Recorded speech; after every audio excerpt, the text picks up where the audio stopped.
Right guys, today we're going to cover a squat. Squat movement, really key movement to master. Now, that isn't to say that everybody needs to be doing a back squat. There's different variations. We can do overhead squat, front squat, back squat, or we can do just a squat movement with something like a hex bar. But getting the pattern right and getting the actual movement mechanics right so that it works for you is going to be really important. Now, if you're not used to doing squats, if you're new to this, what I'd actually suggest is probably start with a dumbbell. And what we'll do is, you've got to look for all the key elements of the movement, but this allows you to load it without having a bar on your back, without the extra mobility requirements for a back squat or an overhead squat, or even a front squat that people find particularly difficult. Now, some of the key points that we'll cover first is that as we're doing a squat, what we're looking for is to keep a neutral spine. Again, eye position, you don't want to be sort of chucking your head back or looking down to the floor. You want to make sure that we're keeping fairly upright in most high bar squats. And what it's going to be is that your knees and hips are both going to move at the same time. So we're going to flex both, drop down into this stable squat position, making sure that your weight's fairly even through your feet, and back up. Now, if you're not used to that, it might take a little bit of balance to get into it at first. So you might want to put your arms out just to help counterbalance you. Once we get that, and once we get fairly comfortable with the movement of controlling your spine, not flexing over, not chucking yourself up, making sure that the weight stays even through your full foot, pretty much all the way through the movement, and we're comfortable sort of moving down into this low squat, then you might want to add load. But again, without changing the movement, to keep it a little bit more similar to that initial movement, we'll grab the dumbbell, bring it here, and this is going to really help you keep that upper back active, stop you collapsing forward, slowly descend down, and again back up, slowly down, back up. Now, what we're not wanting to do is send your knees or your hips particularly early. So for example, knees first will look a little bit like this, and what we'll find is there my heels have actually lifted to try and cope with the demand that we're putting onto my body. Hips first, here, and my weight shifts right back, and as I come up from this position, you'll usually find it's something like that. So what we want at the same time, knees and hips, dropping down, keeping the weight even, keeping upright, keeping your chest up. Let's go from there. Now, if you're having trouble doing that, you're really struggling just getting that movement from a mobility point of view, a lot of the time, that's something that we can develop pretty easy, and a lot of it's just control. But if it is a mobility requirement, what we might see is a movement that's a little bit like this. Some people just don't have much movement around their ankles. Again, often we can develop it, not always. But what that's always going to lead to is a squat that looks a little bit like this.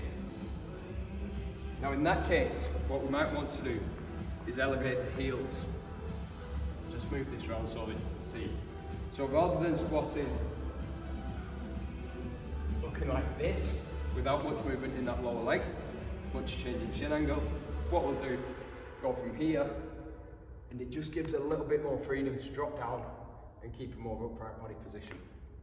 So guys, once you've mastered that, once you've figured out sort of how to keep control in the squat movement, then we can progress onto a barbell back squat. Right guys, so if we're progressing onto a barbell back squat, obviously you want to have the key movement pattern down before you do this. If you're trying to learn it all at once, there's these mobility demands on your shoulder and you end up sort of pushing yourself up. It's just much more difficult. So if you can learn a squat movement first, then progress to the bar, we find most people find it a little bit easier that way. Most important thing when you get the bar off the rack is going to be make sure, obviously first off, check that the weight's even on each side, check that there's collars on the bar. But when you're actually setting up and getting into the rack, the bar doesn't want to be set at the height that it's going to rest on your shoulders. If it's set at about this height, you come under, what people have to do is then go onto your tiptoes and sort of try and walk it out there. Straight away it's off balance, really difficult movement to do, and it's just not an optimum movement. It's probably not safe in most circumstances as well, especially if you forget to put the collars on the bar. So what we'll do is we'll set the bar at about armpit height, so it's a little bit under your shoulders. So as we walk in, we're going to come under the bar, step up and step out. Now usually we'd be using the rack, and you can use them, set the pins up to either squat down to the pins for a pin squat, or just have them there as safety. What I'll do today is step a little bit further out, just to demonstrate the movement in a little bit more detail. So walk into the bar, lift up, and step back. And again, I'm stepping out a little bit further than you guys might need to. What we're going to do in terms of setup with your feet, probably going to want to be about shoulder width, and that's midpoint sort of of your heel. Probably wants to be about shoulder width. You might want to set up a little bit wider. People are going to have their own variations of this in terms of what's most comfortable for you. This is just an overview, and everybody's mechanics are going to be a little bit different. That's going to make different squats more comfortable and less comfortable. Now what we'll see is that if you're too narrow, that's going to end up pushing you back into this sort of position. Again, fine, but it's going to put a lot of load through your lower back. So what we're going to do, step out a little bit wider, toes pointed out slightly. And what we're going to do, again, same as we've been working on, knees and hips, same time. Straight down, back up from there. Now, arm position, what you can find is that some people are really uncomfortable in this position and really straining to try and get that. That can actually be the limiting factor in the squat. That can cause a breakdown. So what we want is the bar pulled into your upper back, nice and stable and strong in your upper back. And your arms want to almost follow the line of your torso. They might be just behind, but they don't want to be flaring out.